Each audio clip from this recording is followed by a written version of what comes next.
పీకే news 95కు స్వాగతం. ఈరోజు మన చిత్రపురి కాలనీలోని ఒక సమస్య, పెద్ద సమస్య ఇది.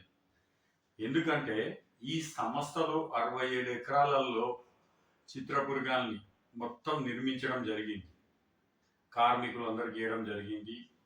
అవన్నీ కూడా ఒక మెయింటెనెన్స్కు చాలామంది మహానీయులు కూడా చేశారు, అవంతా అయిపోయింది. ఇప్పుడు చాలా క్లిష్ట పరిస్థితుల్లో ఉన్న టైంలో ఆపద్బాంధవుల్లాగా వచ్చిన వల్లభనేని అనిల్ కుమార్ గారిని ప్రజలందరూ కూడా ఆదరించారు, ఆయన గెలిపించారు.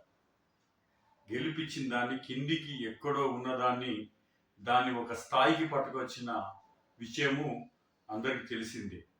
అయితే ఇప్పుడు జరిగింది ఏంటంటే, కొంతమంది అంటే డబ్బులకు అలాగే ఇల్లులు అమ్ముకుని వాళ్ళకు మళ్ళా ఇల్లు కావాలని కొద్ది స్వార్థపరులకు మళ్ళా ఏం చేయాలో అర్థం కాక కొంతమందిని బలి చక్రవర్తులను చేసేందుకు వాళ్ళకు లేనిపోని నూరి వాళ్ళకు ఇల్లులు రాలేదని ఇలా చేసి వాళ్ళ మీద వెనక స్వార్థపరులు, దానికి తోడు కొద్దిగా రాజకీయం కూడా తోడు కావడము, ఇలా చేసి వల్లభనేని అనిల్ కుమార్ గారిని ఈరోజు చిత్రహింసలకు గురి చేయడం జరుగుతుంది.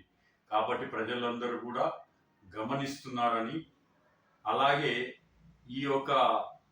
ఆ యొక్క విషయంలో కిందో మీదో పడి అప్పులలో కూడకపోయినా కానీ ప్రజలకు నీళ్ళకు కానివ్వండి, కరెంటుకు కానివ్వండి, క్లీనింగ్ కానివ్వండి, టోటల్గా అన్ని మెయింటెనెన్స్ కూడా చేయడము, ఏ ఒక్క ఆపద లేకుండా పార్కులు కానివ్వండి, అలాగే హాస్పిటల్ బస్తీ దవాఖానా కానివ్వండి, ఇలాంటి ఇంకోటి అలాగే పోతే ఇట్లా టోటల్గా పార్కులు కానివ్వండి, అందరూ ఆరోగ్యంగా ఉండేందుకు జిమ్ములు కానివ్వండి, ఇలా పెట్టియడము, ఇవన్నీ కూడా చేసుకుంటా రావడం వల్ల నేను అనిల్ కుమార్ గారు చేయడం జరిగింది, ఆయన టీం కూడా.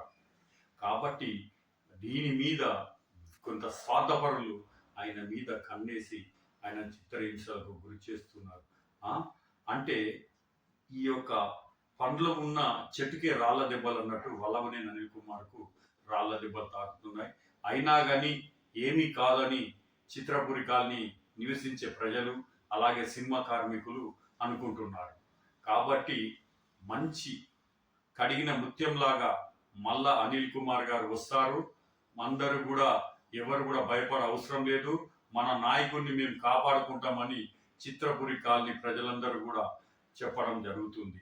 ఎందుకంటే కొద్ది స్వార్థపరులు అలాగే దానికి కొద్ది రాజకీయం తోడవడం వల్ల ఇలా మా నాయకుడికి, మాకు ఆపదలో ఆదుకునే మా వల్లభనేని అనిల్ కుమార్ గారికి ఇలా జరిగినందుకు చిత్రపురి కాలనీ ప్రజలందరూ కూడా చాలా బాధాకరంగా ఉన్నారు. ప్రజలందరూ కూడా చాలా ఎంతో వాళ్ళ సొంత కుటుంబ సభ్యుడికి ఇట్లా జరిగింది అన్నట్టు ఫీల్ అవుతున్నారు. దీని విషయంలో ప్రజలందరూ కూడా ఏకకంఠంగా ఖండిస్తున్నారు.